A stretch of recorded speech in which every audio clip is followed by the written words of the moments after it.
Did somebody say nose? Welcome, everybody.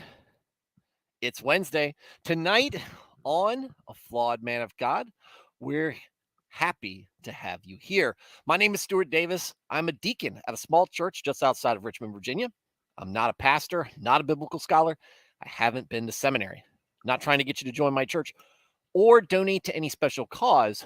What I'm here to do is talk about God, talk about Jesus, talk about the Holy Spirit, talk about the Bible, talk about Christianity, talk about a wide variety of topics, issues, and current events, and give you my perspective, which I believe to be that of an average Christian guy.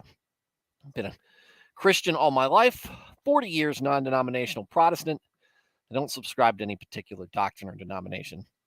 Just in the Word, every day, trying to do it better. And here you are with me. So, if you are here because you're curious about learning more about Christianity, maybe there's some compulsion or some feeling that you're trying to follow. Maybe there is a voice in the back of your mind wondering if there's more to this existence than just your life here on earth. Welcome to the program. Glad to have you here. You're part of the reason I started this, a big part of the reason why I started this live stream and this channel.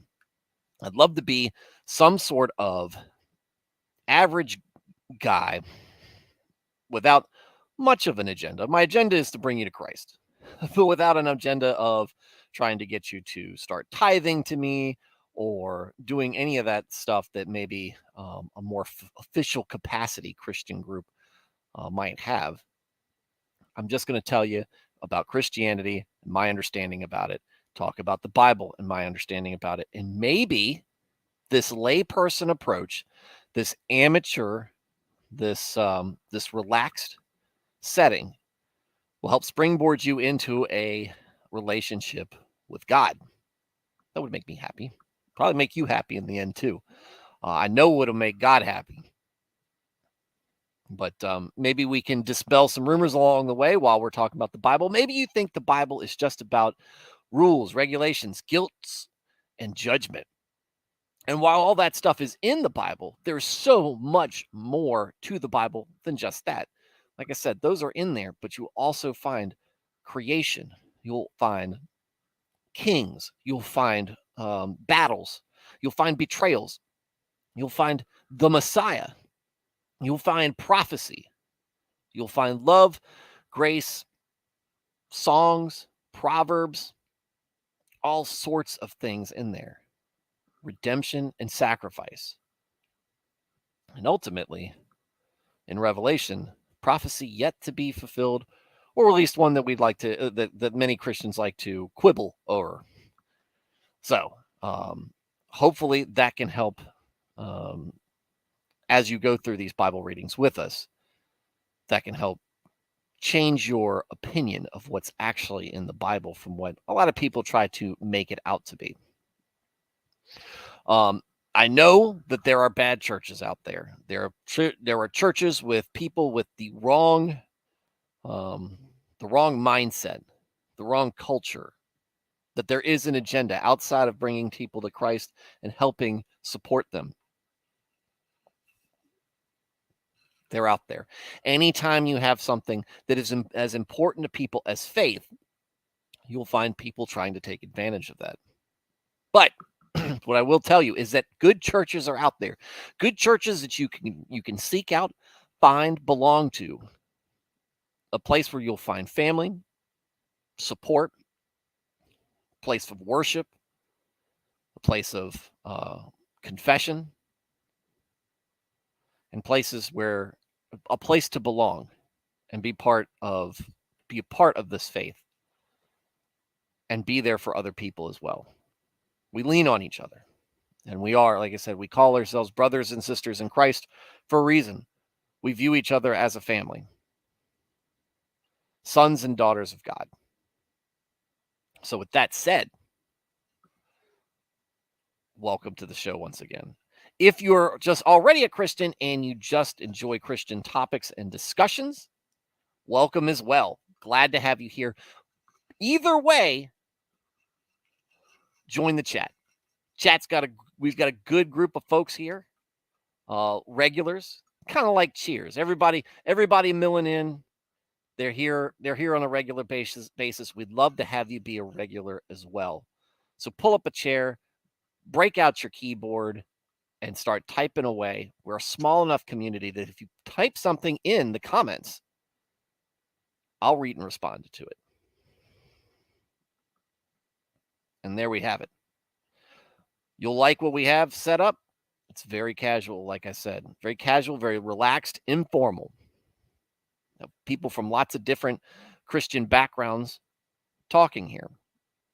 And we run it similar to a Wednesday night study group or a Sunday school. And with that said, let's get into the show proper. My son saw this today, or noticed it today. I'm sure he's seen it a million times, I just didn't notice it. But he saw this today. Bug, let me see if I can. There we go. Let me get a bit of a better mug we bought back when grunt style was still very based and less cringy. And he asked what was the meme war, which in and of itself, the question of what was the meme war is a meme. And he got the Pepe there, and his son or grandson is asked, what did you do in the great meme war, Grandpa? Listen here, you little twerp. Let me tell you a story. I was there 7 years ago now. 7 years ago. And I had to explain to him there was a great conflict of memes around the 2016 election, and where many of us collected memes and shared memes that were hilarious, and many tears were brought out. I said, I'll teach you about it one day, son. Not right now. Not at 9 years old. My daughter recently had a birthday. She is 7 now. She is 7, and we are happy for every single day we get with each of these kids, and it's always a celebration to know that we've had another successful year. A lot of parents that I run into, they'll say, I love my kids. I loved my kids at this age. This is where I liked them best.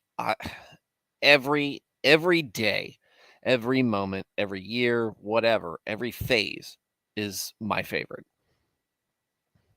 And it's bittersweet. Every moment is bittersweet because it's one I know I won't get back.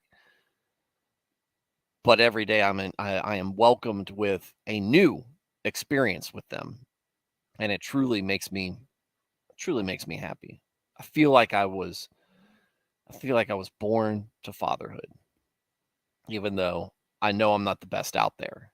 I feel like I was just born to enjoy it. Like some people, you don't have to be good at golf to enjoy it, or good at any other type of activity to really enjoy it. Fatherhood has been the best. So there you go. Because I get asked questions about the meme war when that little twerp was 3 years old. With that said, everybody, how is it going? Dresden's in the chat. Nico is here. Alias is back. Porcupine's here. MR is here. And Emmanuel Osorio is here. I know Nernath is teaching his Wednesday night class, so he likely won't be joining in. But there you have it, folks. I'm going to say it today, and I think it's going to stick. I think it's going to be a short stream tonight. I said that in the description of last night's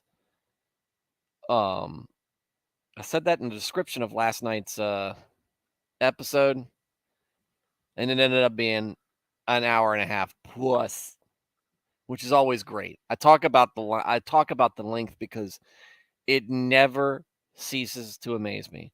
Guys, that's longer than a church sermon, right? Most sermons are an hour. And I'm not saying that I'm giving a sermon or giving you what you need, but this is I'm talking about the amount of time that we are spending together, talking about some off the cuff stuff, of course, but this is the time that we're meeting in fellowship.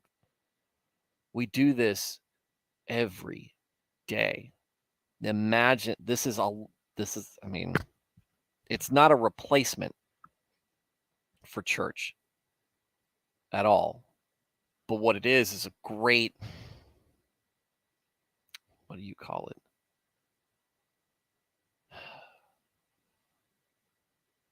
Not peripheral.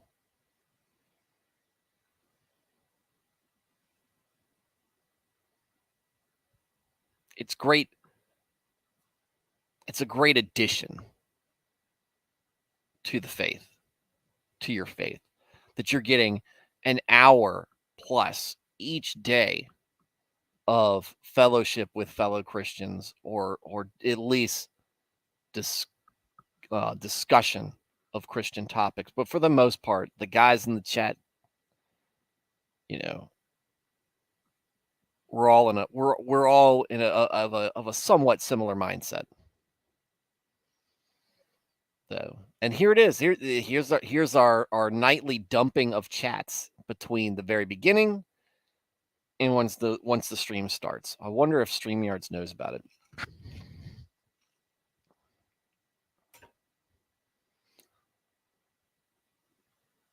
So, MR 1, 2, 3, 4, fifth, the fifth.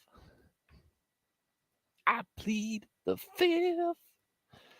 Emmanuel Osorio, as we read that. Good evening, Emmanuel. We got birthday cake for the daughter. Amen. Latest later on. Amen. Too bad for Stuart, but longer the better for chat. Hey, it's not too bad for me. It's not too bad. It's not too bad for me. If it was too bad for me, I could just say, I'll stream 2-3 times a week, even though I'm streaming 3 times this week. Not streaming tomorrow night. As a reminder, Thursday's show not happening tomorrow. And maybe it's good to break this up a little bit right now when we're in Chronicles, because like I said in description, guys, it's a grind. It's a grind.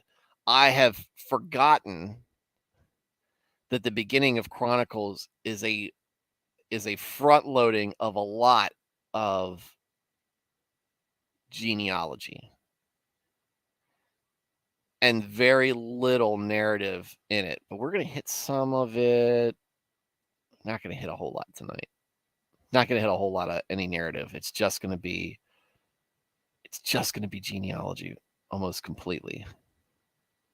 Maybe we can make some jokes along the way, jokes that don't shame the Lord, right? We don't want to joke our way into damnation because we made fun of scripture. We want to make fun of some of the people. We make some of the people and some of the things, actions that they have, and maybe some of the situations. By the way, guys, that's Ron. He's on the armrest today. This cat's my work buddy, right? If I'm working from home, I'm sitting here at the office, he's here. He's normally here. Or at the window, staring at all the birds and the squirrels. He was an outdoor cat for the first 3 years of his life before the SPCA nabbed him. And it's funny.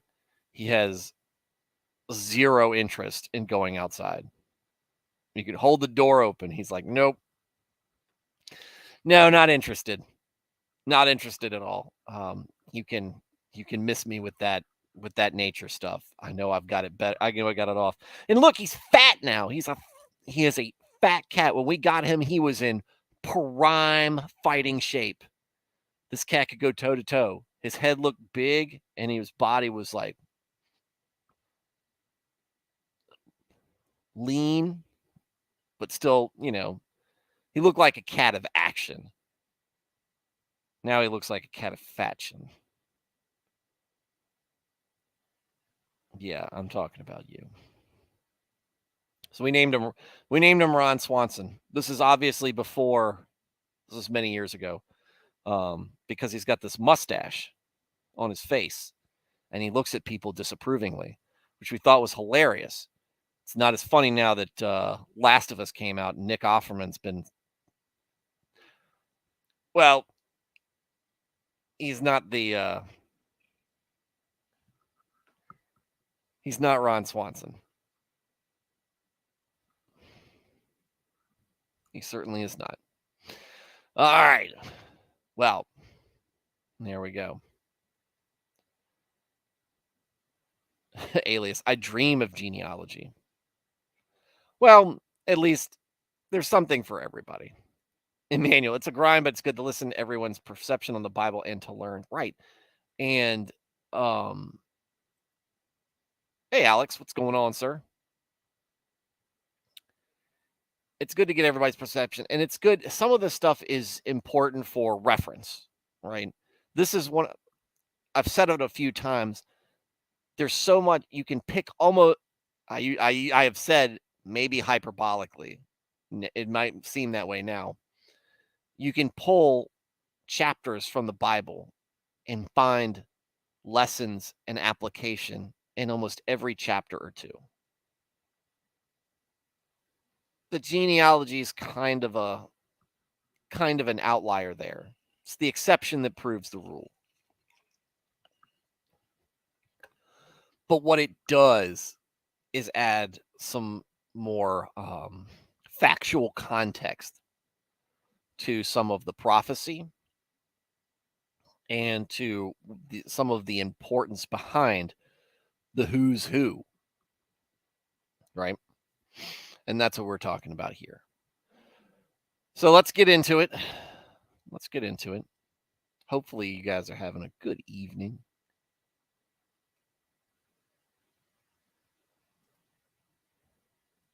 Boom.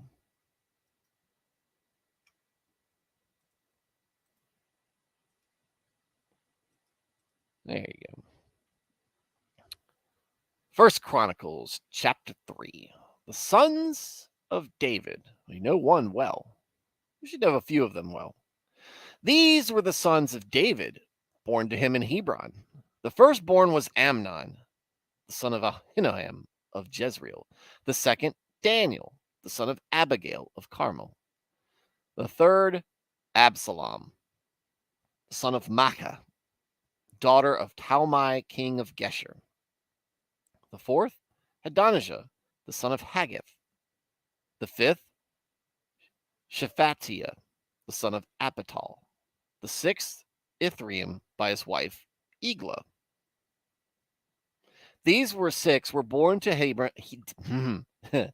These six were born to David in Hebron, where he reigned 7 years and 6 months. 6 kids in 7 years. Not bad, my man. Notice this. Here, let's go through the whole, and then I'll make the whole list, and then I'll make my point from there. David reigned in Jerusalem 33 years, and these were the children born to him there: Shammua, Shobab, Nathan, and Solomon. These 4 were by Bathsheba, daughter of Amiel. Solomon, that's King Solomon, as we all understand it. There were also Ibnar, Elishua, Eliphalet, Noga, Nepheg, Japhia, Elishama, Eliada, and Ethel. Wait. There's another Ephelet. Eliphalet. There's 2 Eliphalets. Why? Why? Why? You like the name so much you named him twice, or you let the women, the women name the kids, and she said, I thought of Eliphalet first, and I'm not going to let the other concubine, wife, woman on the side, whatever, get the best of me by stealing my name. I'm going to name him that anyway. Anyway, 9 in all. All these were sons of David, besides his sons by his concubines, and Tamar was their sister. Tamar was a sad story. Okay, so those are all by wives. Note who was David's first wife. His first wife was Michal, the first Baptist, as I joke, because she hated it when David was dancing. She seemed like a very sour, very resentful lady, and as such, the Lord closed up her womb, and she had no kids. Now, Michal was the daughter of Saul.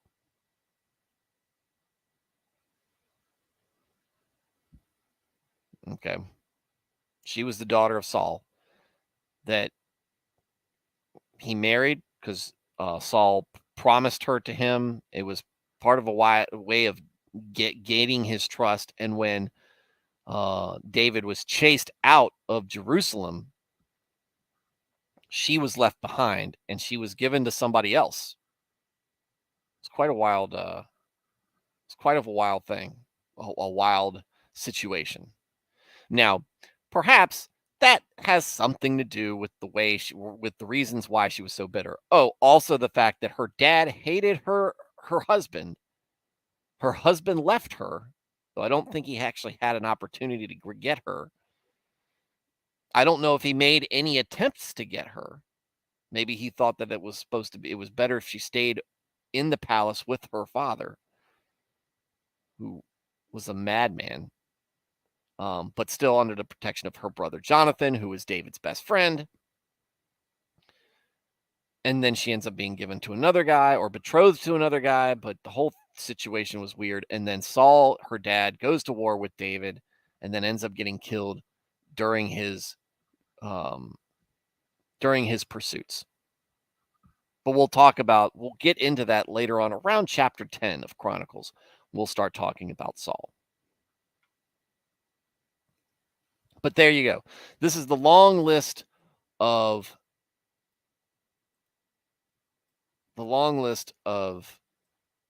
sons of David, and many of them died, if I remember correctly.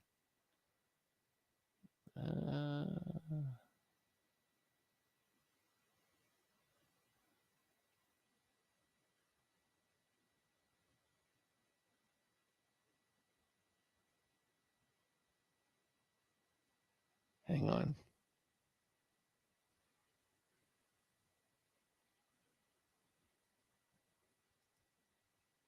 Let's see.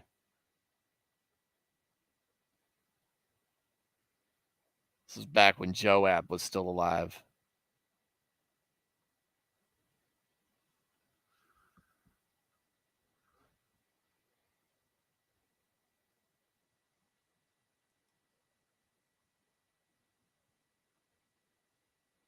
And he has a conspiracy.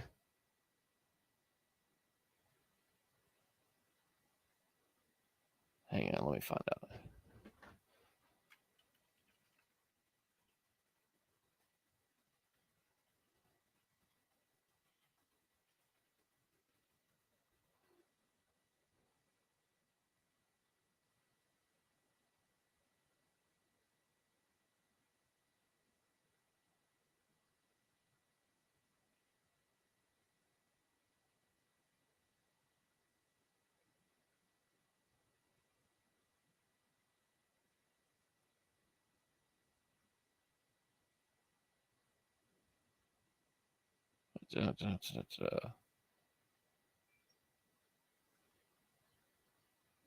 Okay, some of them end up getting killed. Some of them have some of them rebel against David. It's quite the family dynamic. But again, we were talking about this yesterday. What happens with all of this? It takes a toll on the kids, I think. It is against the natural order. We men are so greatly tempted by pleasures of the flesh and the womanly figure. Amen. It happens. So, even to the best of us, David and Solomon are two of the best example. Some of them were. Nico says, weren't they killing each other for David's throne? Some of them were. One of them went after Solomon.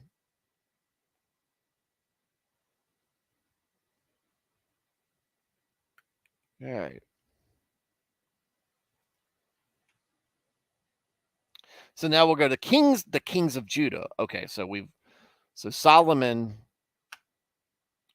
So all right, so the three kings of the united Israel.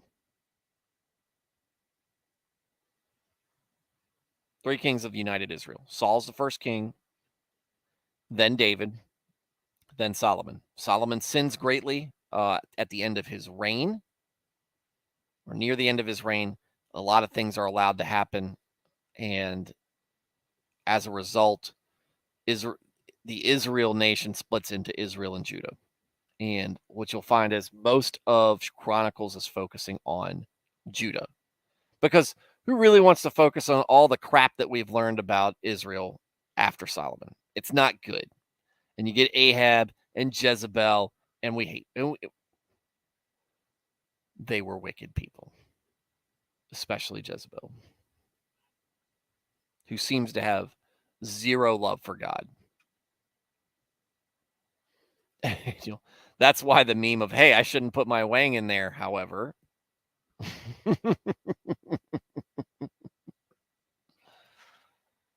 That's a meme as old as time.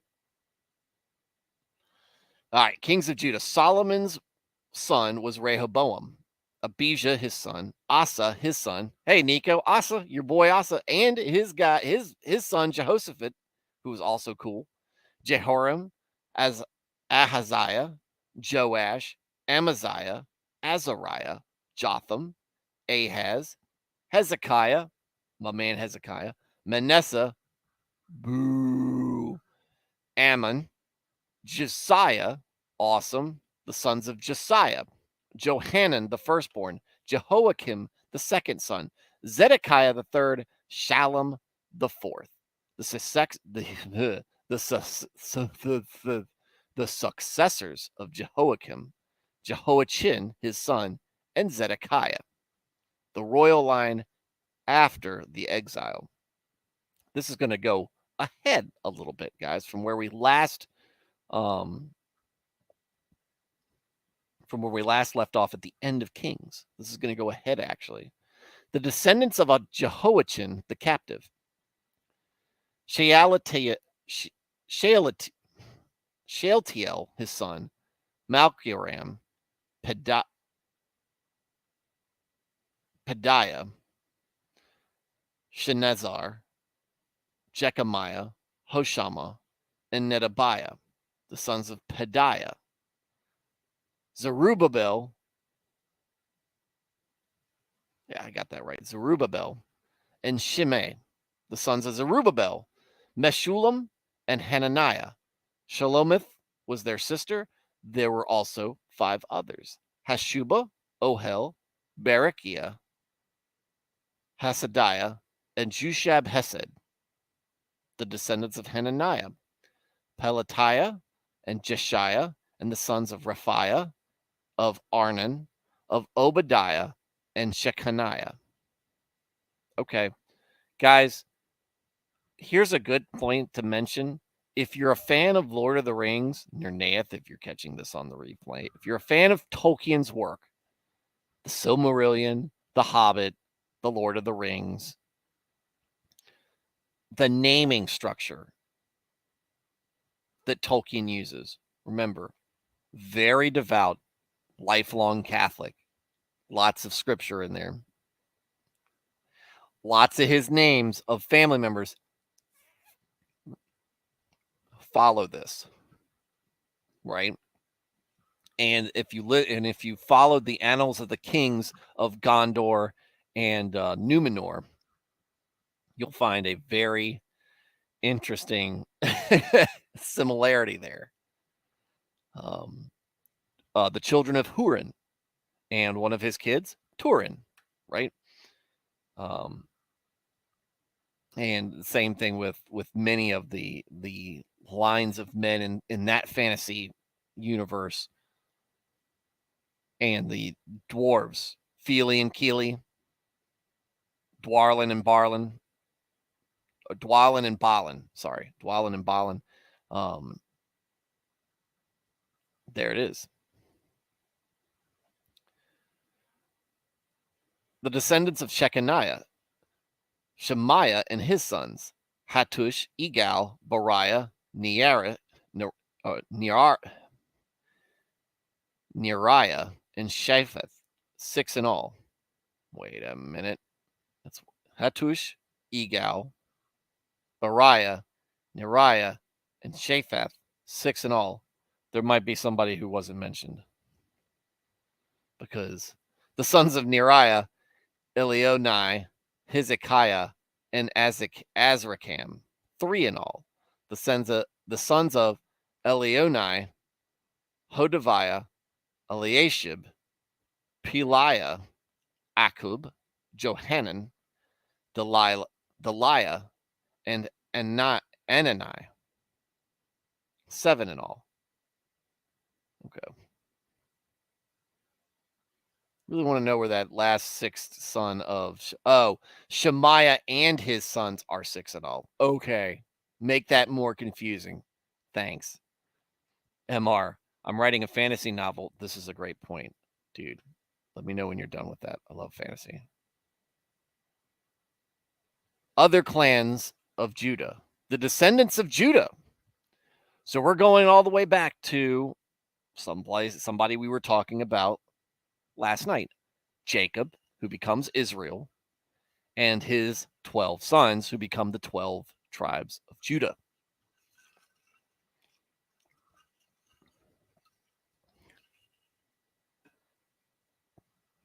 One of them, it's just 12 tribes of Judah, the 12 tribes of Israel, one of them is named Judah.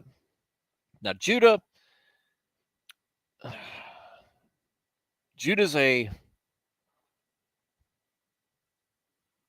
he's a flawed man. He ends up having kids with his daughter-in-law, I think. Let's go back to Genesis. I like that I'm using these this time where we're going through the genealogy to revisit some of the things that we discuss. Judah and Tamar. All right. So this is while Joseph is in Egypt, spending his time in Egypt. Meanwhile, the sons of Jacob are getting older, and they're having families of their own. And Judah is older than Joseph. He is the 4th son of Leah. At that time, Judah left his brothers and went down to stay with a man of Adullam called Hira.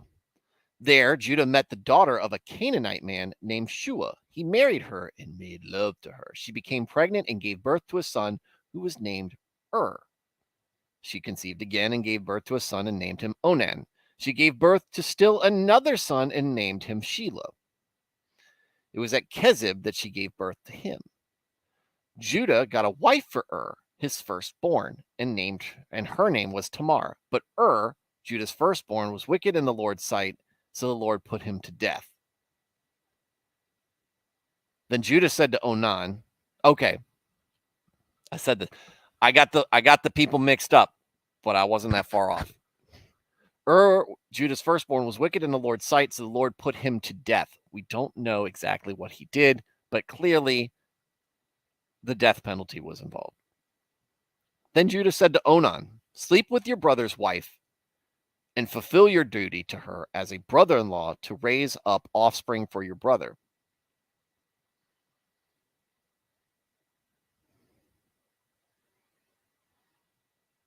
All right, so dies. Onan, who we don't know if he's already married or not, but basically give the family children through her because she's part of our family now through marriage. But Onan knew that the child would not be his, so whenever he slept with his brother's wife, he spilled his semen on the ground to keep from providing offspring for his brother. What he did was wicked in the Lord's sight, so the Lord put him to death also. I was one person off. Okay. Judah then said to his daughter-in-law Tamar, hey, look, I tried. Live as a widow in your father's household until my son Shelah grows up, for he thought he may die too, just like his brothers. So Tamar went to live in her father's household. So it basically said, I don't have a husband for you to have who's old enough, but once he is, so go live with your father until he is. After a long time, Judah's wife, the daughter of Shua, died.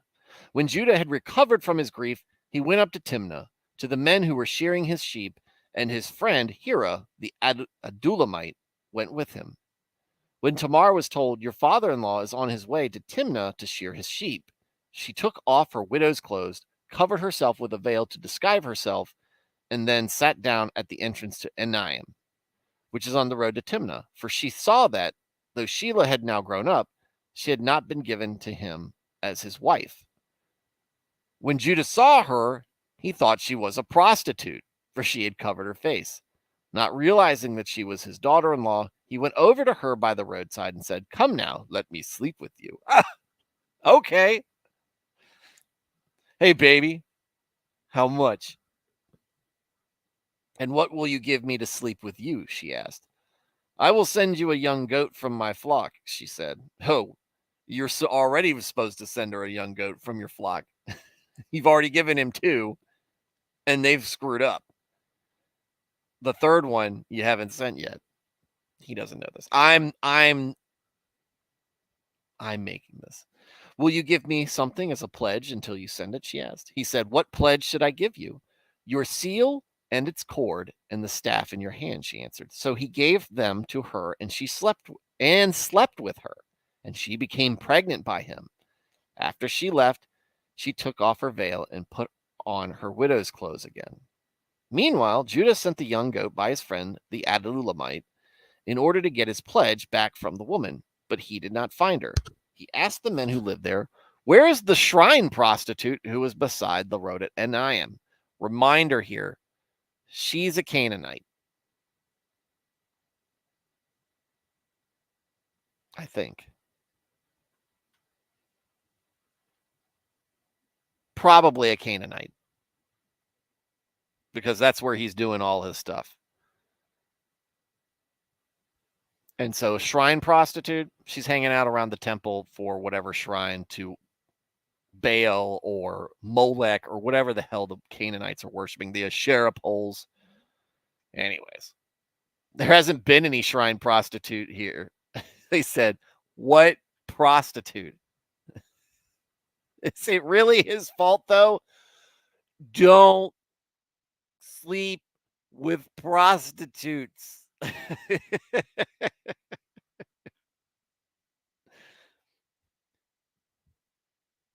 Look,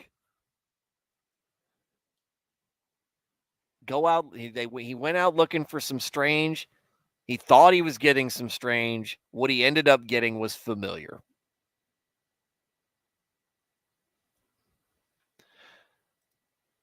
So the Adullamite is out there, and he goes, where's this prostitute? They go, there ain't no prostitute here. So we went back to Judah and said, I didn't find her. Besides, the men who lived there said there hasn't been any shrine prostitutes here. Then Judah said, let her keep what she has, or we will become a laughingstock. After all, I did send her this young goat, but you didn't find her. She had a veil on. So, look, as I understand it, I've never partaken in prostitutes, but you're not really interested in kissing them. So maybe the veil stays on. And hopefully he doesn't know, because they did dress much more conservatively back then. You think? I don't know, actually. I don't know what the dress and the fitting styles were back then. But he might not. He probably doesn't know what her body looks like to much of a degree. And maybe it was dark, or maybe he had been drinking. His dad was Jacob, by the way, as a reminder. It's not like father like son.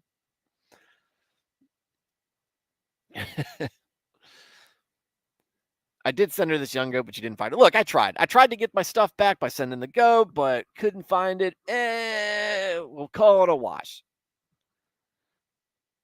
About 3 months later, Judah was told, your daughter-in-law, Tamar, is guilty of prostitution. And as a result, she is now Peregger's. Judah said, bring her out and have her burned to death. Oh, okay. Okay. So the prostitute's okay when you're poking around, right? But when somebody, remember, even if it hadn't been her as the prostitute, if it had just been a prostitute, that prostitute was still someone's daughter. But you didn't sleep with her and be like, you're guilty of prostitution. Burn you at the stake, right? Oh, Genesis is wild. I mean, Genesis is wild. Genesis has Noah and Ham, that whole thing, which isn't really clear, but whatever goes on can't be good. You have Cain murdering Abel. You have the Tower of Babel. You have Sodom and Gomorrah. You have Jacob wrestling with God. You have Jacob working for many years to earn the love of his life, his hand in marriage, and who's like a not so distant cousin. And then the uncle switches the daughters. So he marries this other girl, the sister. I mean, that happens. Wife is turned into a pillar of salt by looking back at the city of Sodom. And after that, his daughters get him drunk and get pregnant with his kids. Genesis is wild. Genesis is wild. Which is why I think it's so important that it kind of ends with Joseph, who's such a good guy, right? It's like you have all this stuff, all this drama, all this wild stuff, and then it ends with Joseph, which still wild stuff. This is in the middle. This is like a side quest going on at during the Joseph arc. But Joseph is kind of the guy he's the straight man, and he's put into awkward positions. Like, well, maybe one day we'll go back and revisit Joseph, because it's, like I said, it's one of my favorite parts of the Bible. So Judah says, bring her out and have her burned to death. Okay, she's living. You sent her away. And the reason she was away was because the first son you gave her was so bad, God put him to death. The second son you gave her didn't want to get her pregnant because he didn't want it to be raised with his brother's inheritance, or whatever the connotations there. So he was not doing what he was supposed to, which pissed God off to the point where he got put to death. So you've sent this woman 2 failures. This is a woman you picked out. This is what you picked out to be part of your family. And that you said you wanted her, whatever it was about her, you wanted to keep her in the family. So you're going to keep him one more chance with your third son. But because he's not old enough, you send her back to her dad, right? So you've put her in. If she ended up having to be a prostitute, you kind of put her in that position, because remember, she's not virtuous anymore. She's not a virgin. Not by she's been with your first son. She's been with your second son, right? So what's her value there if you haven't sent her? She, like, this is the interesting thing right here. And this might be, to me, this might be Tamar did less wrong than Judah did.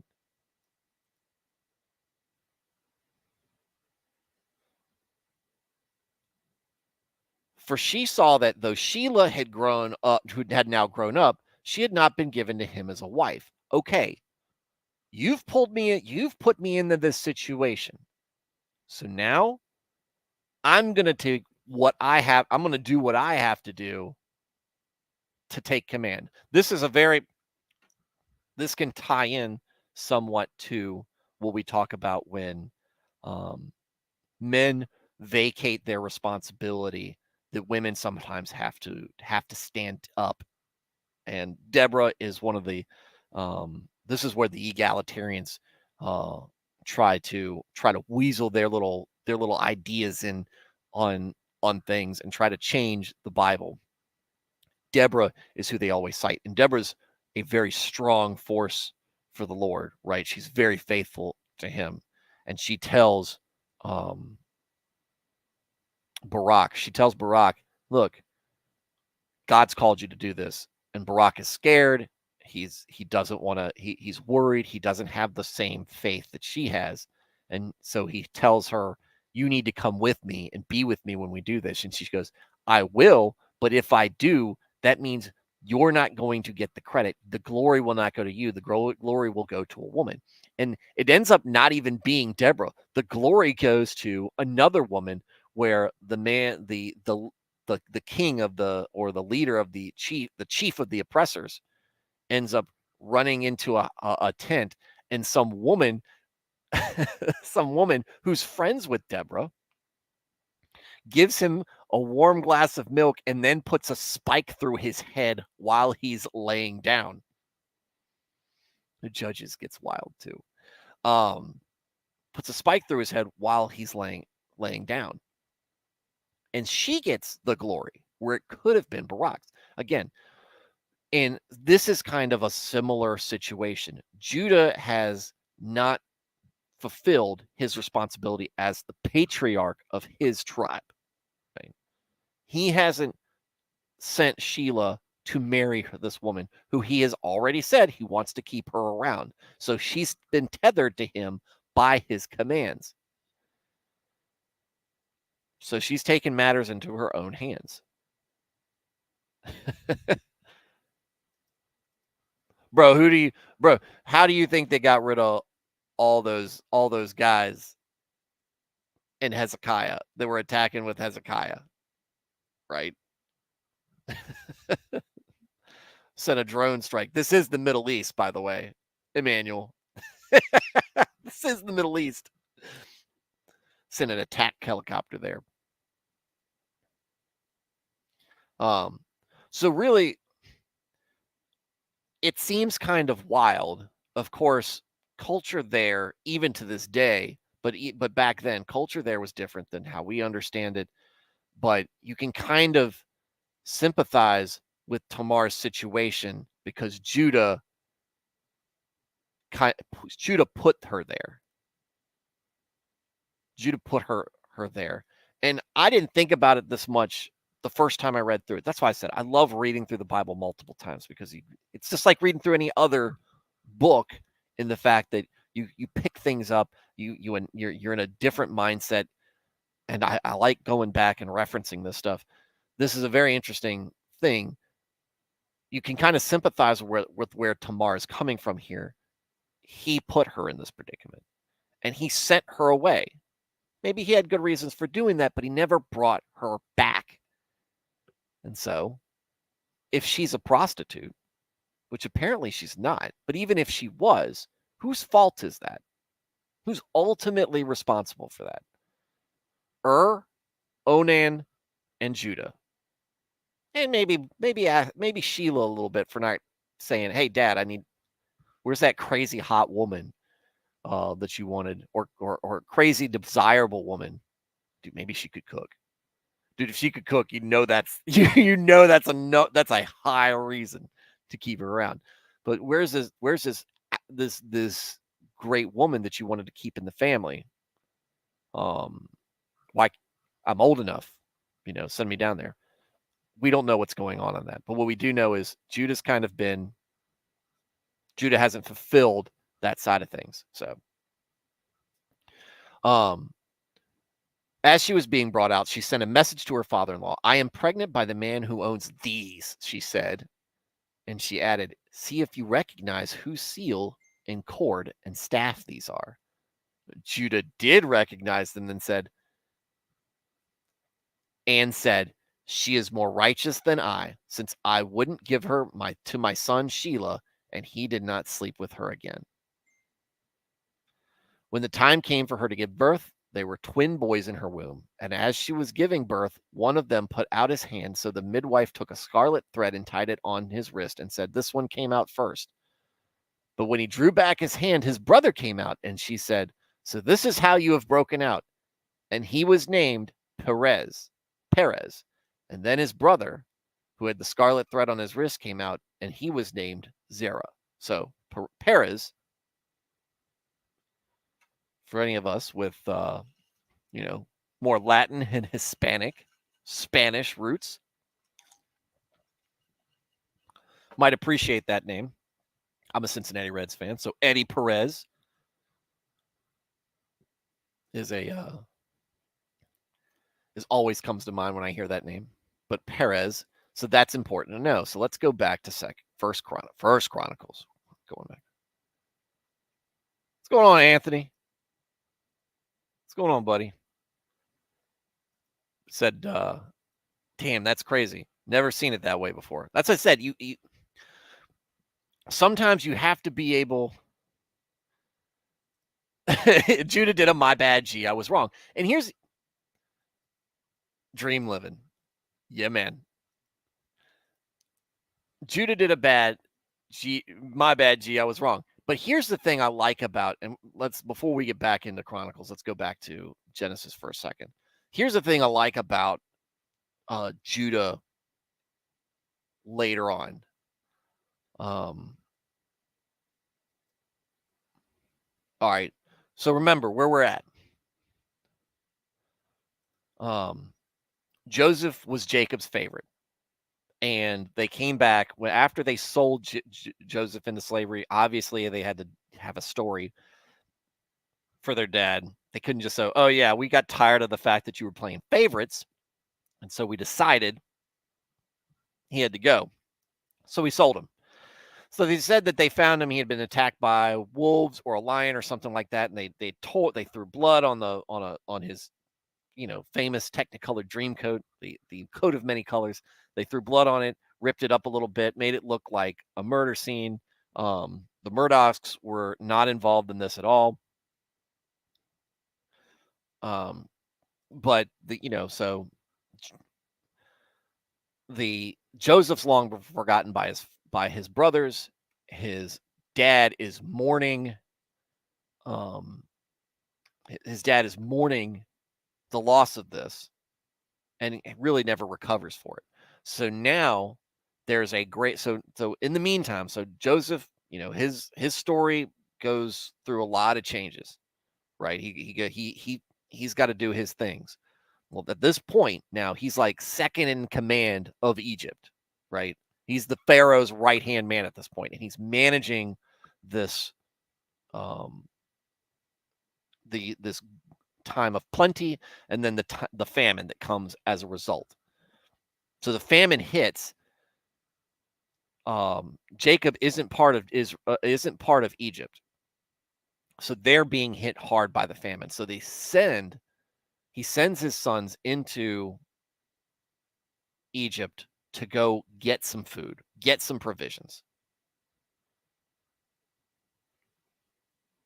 Now Joseph was the governor of the land, the person who had sold grain to all its people. So when Joseph's brothers arrived, they bowed down to him with their faces to the ground. As soon as Joseph saw his brothers, he recognized them, but he pretended to be a stranger and spoke harshly to them. Remember, if Joseph is much older, right? Many years have passed, so he looks different. He's probably got that Egyptian makeup on. He's dressed in Egyptian garb.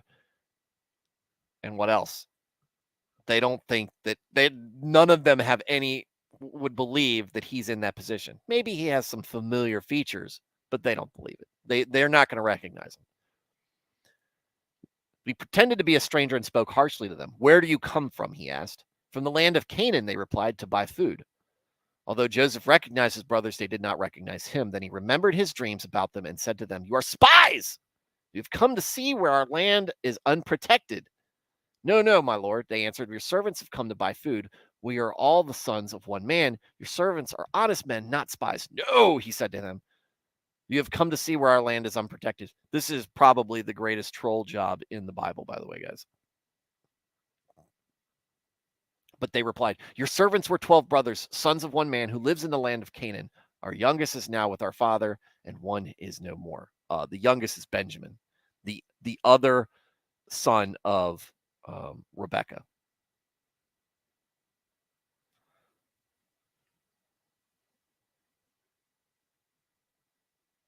And so let's go. Let's scroll down to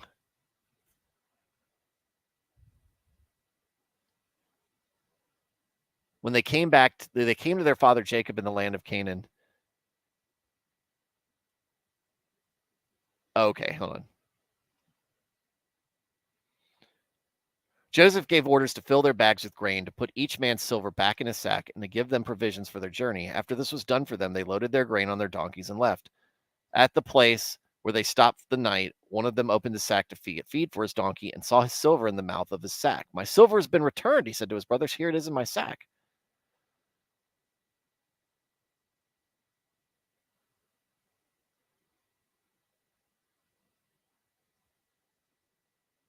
The man who is Lord over the land said to us, this is how I know whether you are honest men. Leave one of your brothers here with me and take food for your starving households and go. But bring back your youngest brother to me, so I will know that you are not spies, but honest men. Then I will give your brother back to you, and you can trade in the land. So basically, this is all part of Joseph's plan, but he's trying to make it seem like a thing, like a legitimate thing. As they were emptying their sacks, and each man's sack was a pouch of silver. When they and their father saw the money pouches, they were frightened. Their father Jacob said to them, you have deprived me of my children. Joseph is no more, and Simeon, they had to leave behind, is no more, and now you want to take Benjamin. Everything is against me. Jacob is a man apart. Then Reuben said to his father, you may put both of my sons to death if I do not bring him back to you, and trust him to my care, and I will bring him that. But Jacob said, my son will not go down there with you. His brother is dead, and he is the only one left. If harm comes to him on the journey you are taking, you will bring my gray head down to the grave in sorrow.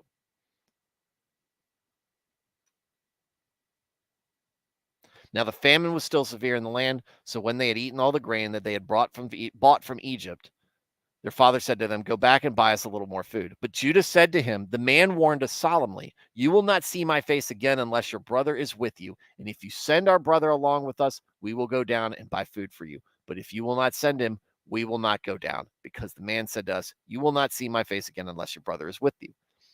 Israel asked, which is Jacob, why did you bring this trouble on me by telling the man you had another brother? They replied, the man questioned us closely about ourselves and our family. Is your father still living? He asked.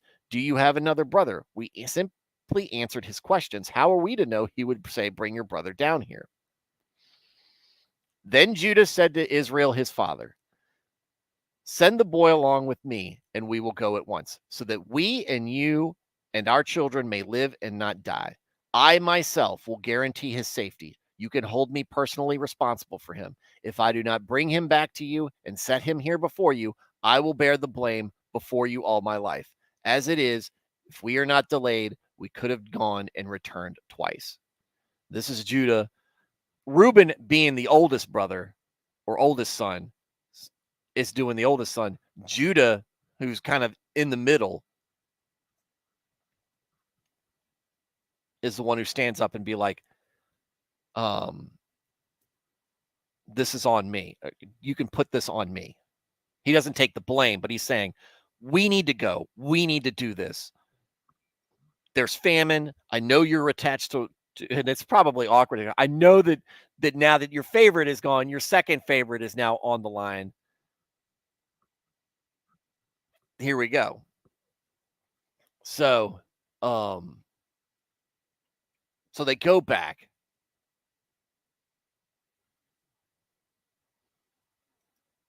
So he convinces, basically saying, I'm personally guaranteeing he's coming back. And I'm going to make sure he does. And apparently he's got enough. There's enough about him that Jacob ends up trusting. Jacob ends up trusting them to do this. So they go up there, and here comes, and this is the silver cup in a sack.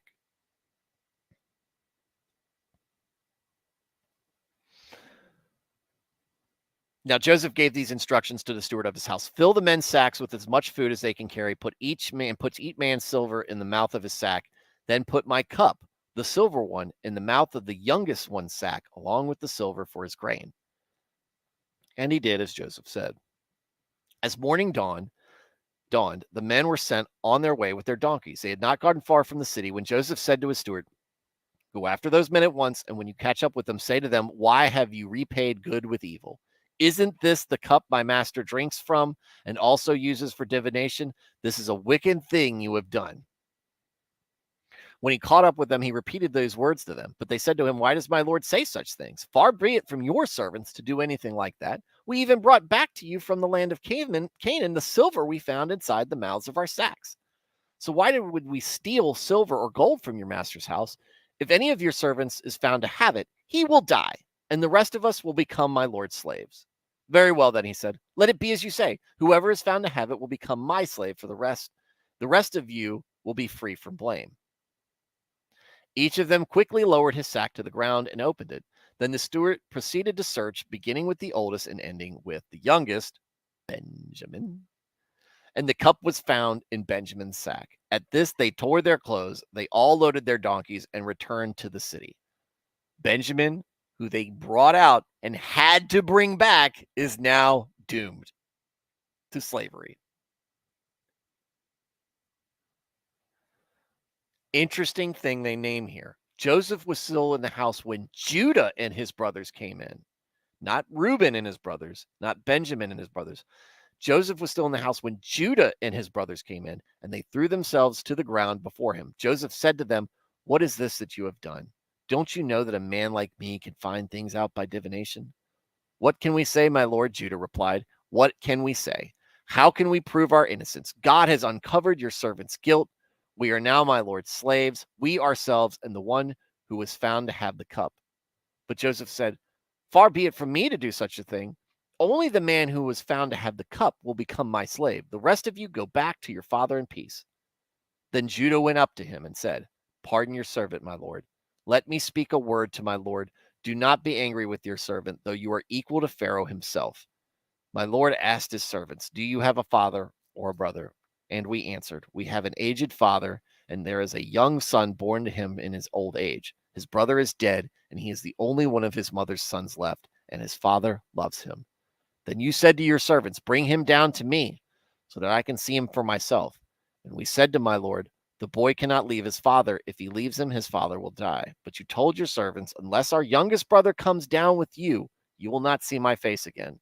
When we went back to your servant, my father, we told him what my Lord had said. Then our father said, go back and buy a little more food. But we said, we cannot go down. If only if our youngest brother is with us, we will go. Will we go? We cannot see the man's face unless our youngest brother is with us. Your servant, my father, said to us, you know that my wife bore me 2 sons. One of them went away from me, and I said, he has surely been torn to pieces, and I have not seen him since. If you take this one from me too, and harm comes to him, you will bring my gray head down to the grave in misery. Judah laying the cards down on the table. So now, if the boy is not with us when I go back to your servant, my father, and if my father, whose life is closely bound up with this boy's life, sees that the boy isn't there, he will die. Your servants will bring the gray head of our father down to the grave in sorrow. Your servant, Judah, guaranteed the boy's safety to my father. I said, if I do not bring him back to you, I will bear the blame before you, my father, all my life. Now then, please, let your servant remain here as my Lord's slave in place of the boy, and let the boy return with his brothers. How can I go back to my father if the boy is not with me? No, let me see the misery that would come of my father. Now, interesting foreshadowing here. Interesting to note right here. Right? If we only take it on the way Judah understands the situation and not knowing what we know, that Joseph is just playing this very elaborate and very well executed troll job, this is what Judah thinks. His little brother has committed a great sin against this man. And his little brother is very important to his dad. So what he tells this man is, please let your servant remain here as my Lord's slave in place of the boy. What does that sound like to you guys? I'll let y'all figure that one out. I'm not saying that they're equal, but there's a lot of similarities there, because we don't call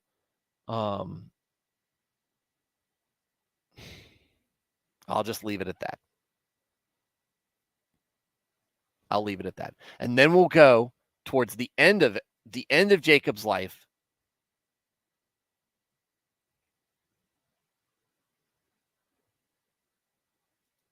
And he basically gives them a bit of an interesting prophecy. Judah, your brothers will praise you. This is the last words he's saying to his sons for the most part. Judah, your brothers will praise you. Your hand will be on the neck of your enemies. Your father's sons will bow down to you. You are a lion's cub, Judah. You return from the prey, my son. Like a lion, he crouches and lies down. Like a lioness, who dares rouse him? The scepter will not depart from Judah, nor the ruler's staff from between his feet, until he whom it belongs shall come, and the obedience of the nations shall be his. He will tether his donkey to a vine, his colt to the choicest branch. He will wash his garments in wine, and his robes in the blood of grapes. His eyes will be darker than wine, his teeth whiter than milk.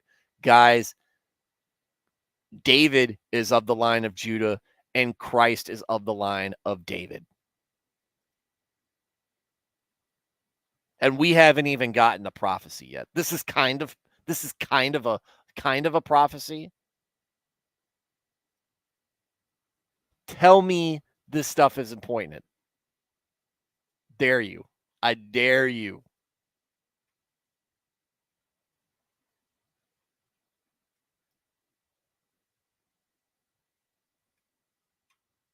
There you go. Emmanuel. Jacob, be like, are you sure about that? This is the funniest thing I've heard. This is why it was such a great thing. It was such a great narrative to put into a Broadway play, right? Joseph and the Amazing Technicolor Dreamcoat. It's a great because it's such a great story following Joseph's life from privileged youth to immediate destitution, betrayal and destitution, to working his way back up, to being betrayed again and back in prison, and to rising to the cream of the crop, but the whole time separated from his dad. And then all this takes place. It's so great. It's awesome. So there you go. Man, not gonna lie, you just big brain me right now because I've never seen that in the Bible. That's what I said. I'm not a person who can pull like scripture verses out. My best friend in the army, he was very good at this. He had memory verses memorized. I don't, but I do remember things. Right. I remember that it happened and I have to go back and find it. But when I think of it, that's why I think this stuff is important.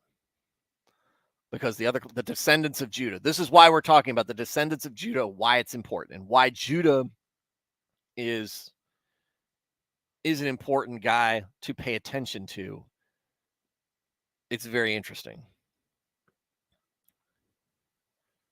Judah's kind of a jackass. But when the chips are down,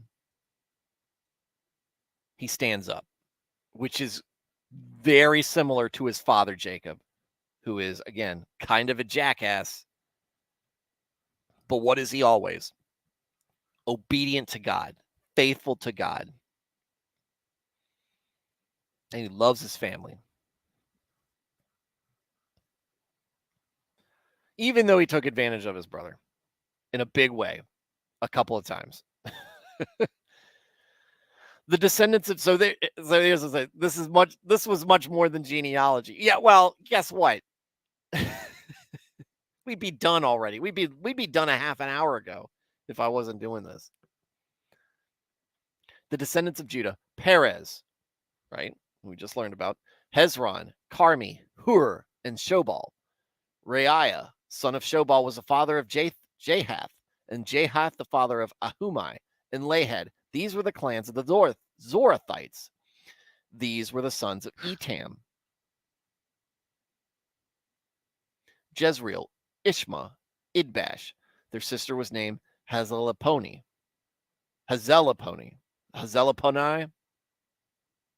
Penuel was the father of Gedor, and Ezer the father of Husha.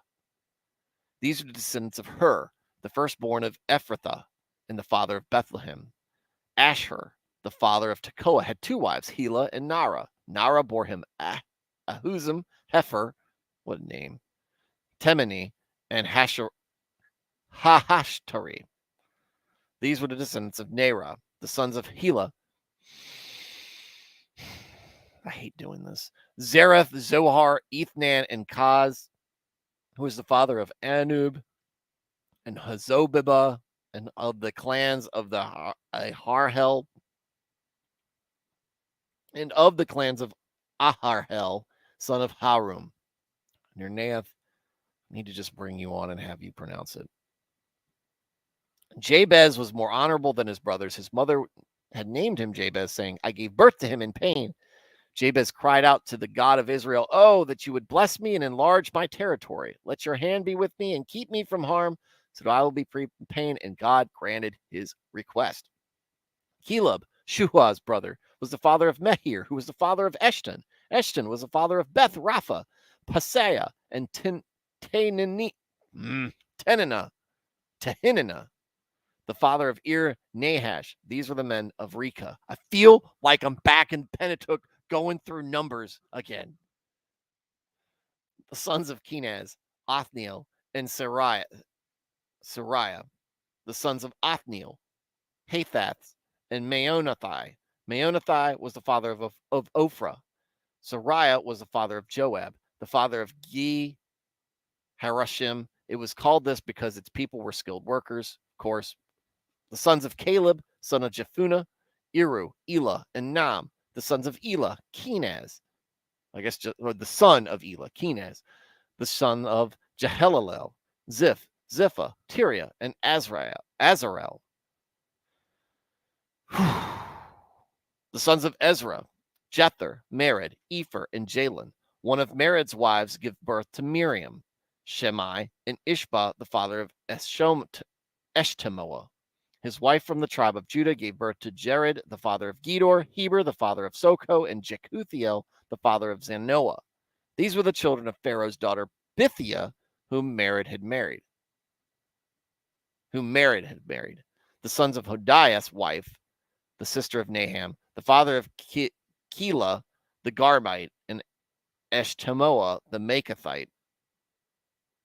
The sons of Shimon, Ammon, Rinan, Ben-Hanan, and Telon, the descendants of Ishi, Zoheth, and Ben-Soheth. Why do that? Zoheth and Ben-Zoheth. The sons of Shelah, son of Judah. The father of Leka, Leda, the father of Marishah, and the clans of the linen workers at Beth Ashbeh, Joachim, the man of Kozeba, and Joash and Seraph, who ruled in Moab, and Jeshubi Lehem. These records are from ancient times. Oh, they just put that in there. They were the potters who lived in Netaim and Gedera, and they stayed there and worked for the king. All right, so there we've gone through some of the other clans of Judah. So these are all coming from the descendants of Simeon, Judah's brother. So we're going to go through at least some of the 12 tribes. The descendants of Simeon: Nemuel, Jarman, Jereb, Zerah, and Shaul. Shalom was Shaul's son, Mibsam his son, and Mishma his son. The descendants of Mishma: Hamuel his son, Zachar his son, and Shimei his son. Shimei had 16 sons and 6 daughters, but his brothers did not have many children, so their entire clan did not become as numerous as the people of Judah. They lived in Beersheba, Moladah, Hazar Shual, Bilhah, Ezem, Tolad, Bethuel, Hormah, Ziklag, Beth Markaboth, Hazar Susim, Beth Bibri, and She'arim. Of course, they said they're not numerous, but they're living all over the place. These were their towns until the reign of David. Their surrounding villages were Etam, Ain, Rimmon, Token, and Ashan, 5 towns, and all the villages around these towns as far as Baalath. These were their settlements, and they kept a genealogical record. Meshobab, Jamlech, Joshash, son of Amaziah, Joel, Jehu, son of Joshibiah, the son of Sariah, the son of Asiel, also Elionai, Jacobah, Jeshohiah, Asaiah, Adiel, Jesimiel, Benaiah, and Ziza, son of Shiphi, the son of Alon, the son of Jediah, the son of Shimri, the son of Shemaiah. I'm dizzy, guys. I'm working my best. The men listed above by name were leaders of their clans. Their families increased greatly, and they went to the outskirts of Gedor, to the east of the valley, in search of pasture for their flocks. They found rich, good pasture, and the land was spacious, peaceful, and quiet. That's my kind of place, guys. Some Hamites had lived there formerly. Yeah, the Canaanites that we kicked out. The men whose names were listed came in the days of Hezekiah, king of Judah. They attacked the Hamites in their dwellings, and also the Meunites who were there, and completely destroyed them, as is evident to this day. Then they settled in their place, because there was pasture for their flocks, and 500 of these Simeonites, led by Pelatiah, Neriah, Raphiah, and Uziel, the sons of Ishi, invaded the hill country of Seir. They killed the remaining Amalekites who had escaped, and they have lived there to this day. Done. It's the end. It's the end of tonight's reading, right? I didn't have this problem in Genesis, guys. This problem in Chronicles. I thought when we left Judah and Joshua, maybe we got rid of all this when they were naming the towns and naming the tribes and all the people. But no. It always comes back to haunt me. These ancient Hebrew names that I can't pronounce because I don't understand it. They're sent here to trip me up. There we go. Whew. All right. Emmanuel, it goes to show you that the genealogy is important because it shows that how Jesus comes from an obedient family line trying their best to follow into God's command. Yes. No. Judah was not the only one, again, but he was a man of courage, right? A man of flaws, but a man of courage and responsibility when the chips are down. Sometimes he doesn't, but when Tamar confronted him, he didn't deny it. He didn't run from it. He immediately took responsibility. He realized what he had done.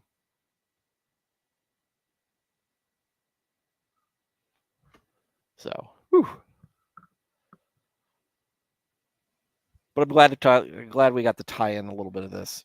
And some of these things that I discuss are I'm thinking of in real time. This whole part about descendants of Judah and pulling back and rehashing what was going on. When I did the first reading, again, when it was Joseph, the stream was just me and Fig for the most part, talking at night. I didn't make this. I don't think I made that. Maybe I did. I don't know. I don't know if I made that. But what it was telling me there, when I put that together in my head,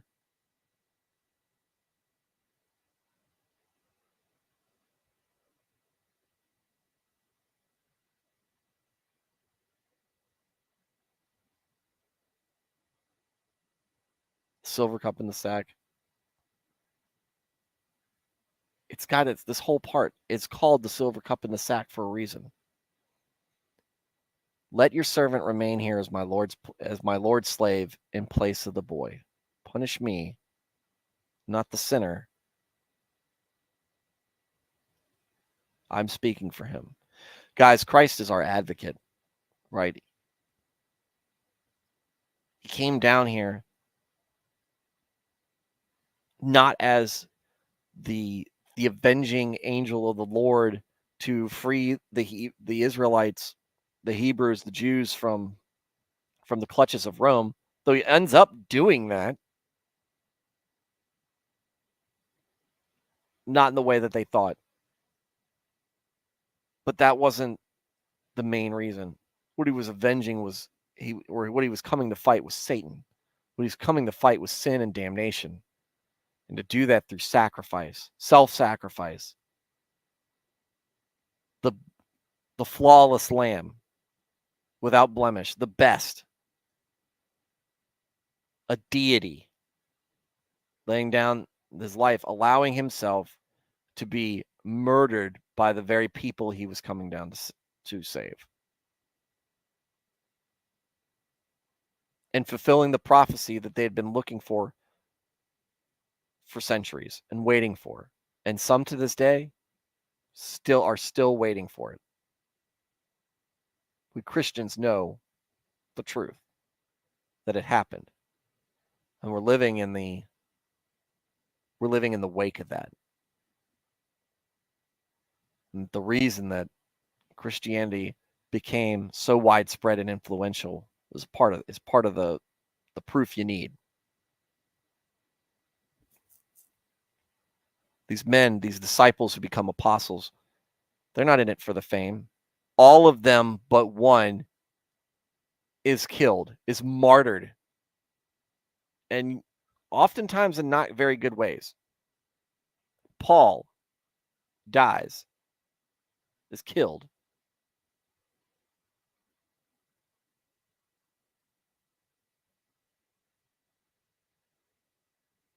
And the only one who lives, James, who writes Revelation, he's doing it from prison. Or doing it from a penal colony in exile with no freedom. That's not the prosperity gospel you're going to get from Joel Osteen and Kenneth Copeland and Creflo Dollar and all those folks. And it's certainly not the in it for the fame and the glory and all the attention that that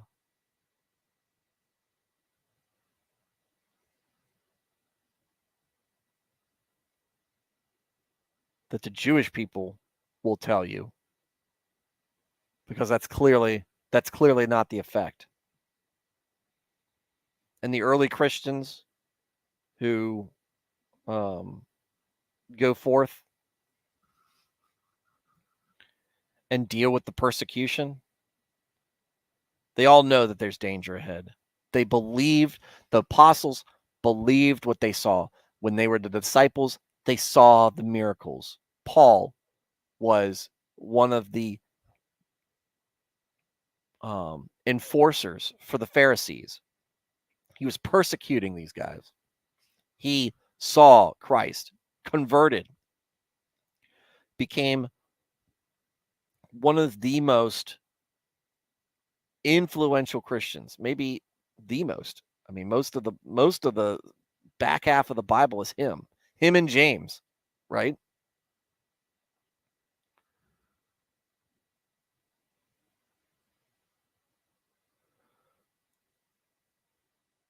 It is what it is, guys.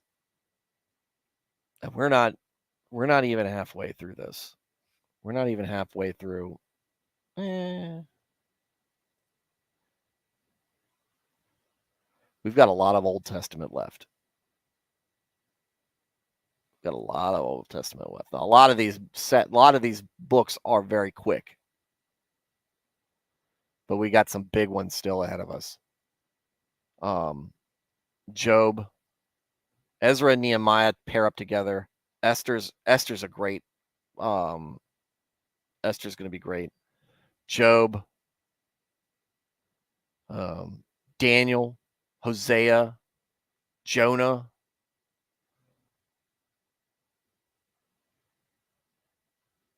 Isaiah and Jeremiah.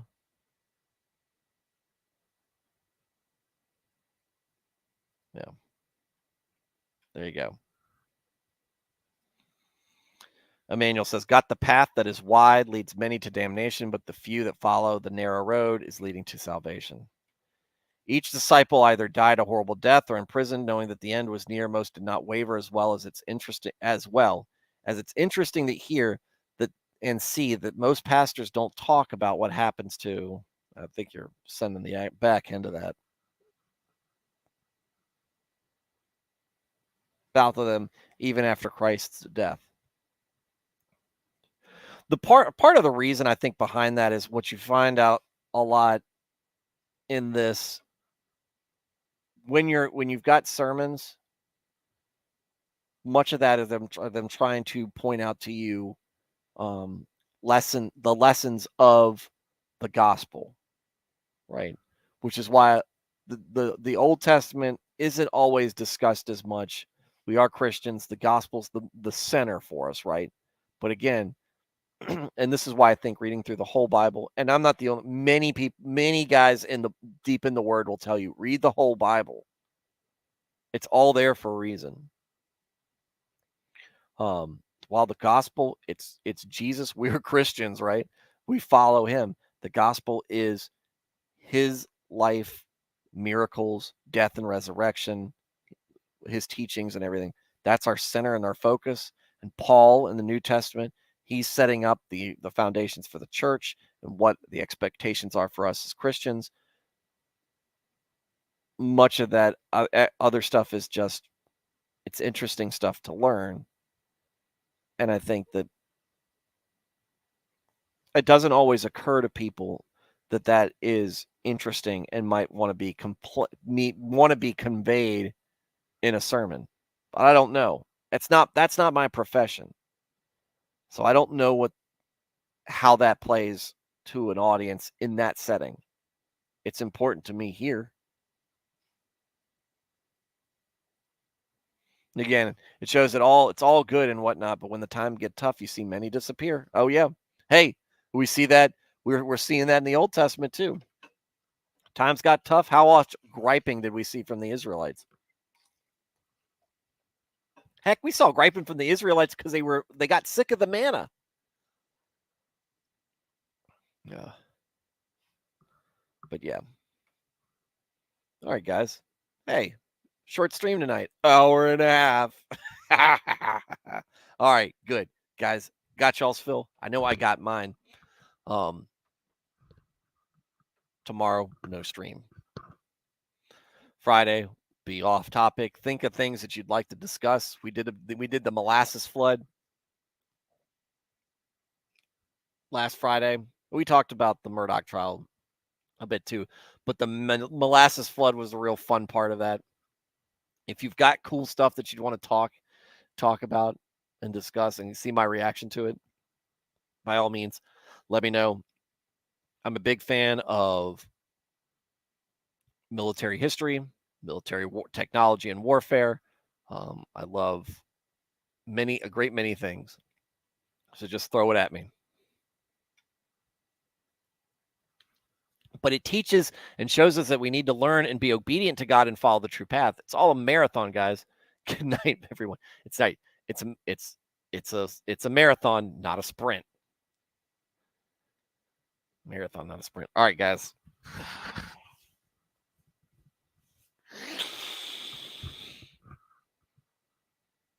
Here we go. So, Emmanuel, Nico, MR, my man Anthony. I think I know who this is. I think I know who that is.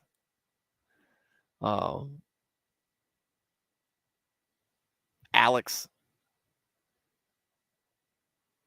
Porcupine, Alias, Dresden.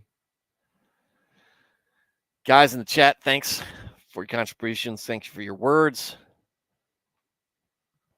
Thanks for your reactions to some of the things that I say, like with the big brain comment. Guys, you're awesome. Always want to make sure I take the time every stream to thank you guys for what you do. Same thing for you guys listening. Wallflowers, don't have nothing to say. John Smoth, I know you're generally just waiting in the wings to swoop in with a great comment with some good insights or two. The John Smoth always kind of reminds me is oftentimes, the quiet guy in the room, and when he says something, everybody pays attention because usually just when he has something to say, it's pretty impactful. But to any wallflowers, again, I encourage you to participate in the chat. But if you don't, or if you can't, for whatever reason, that's fine. Just I'm glad you're here. I'm glad you're taking part in it. To everybody catching this on the replay, glad to have you here. If you want to support the show,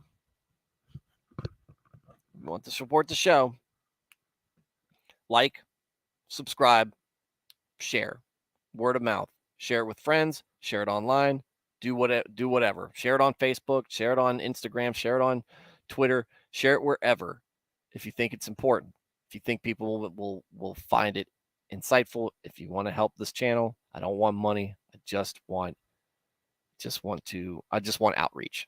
So with that said, everybody, Thursday, I'm having my dinner. It's gonna be a good night of fellowship with some of my fellows as we talk about the church business. And I know it's gonna be we normally have more than a couple of hours together to talk about it. And I'll be seeing you guys again Friday night. So in the meantime, everybody, be good. Have a good night, and God bless.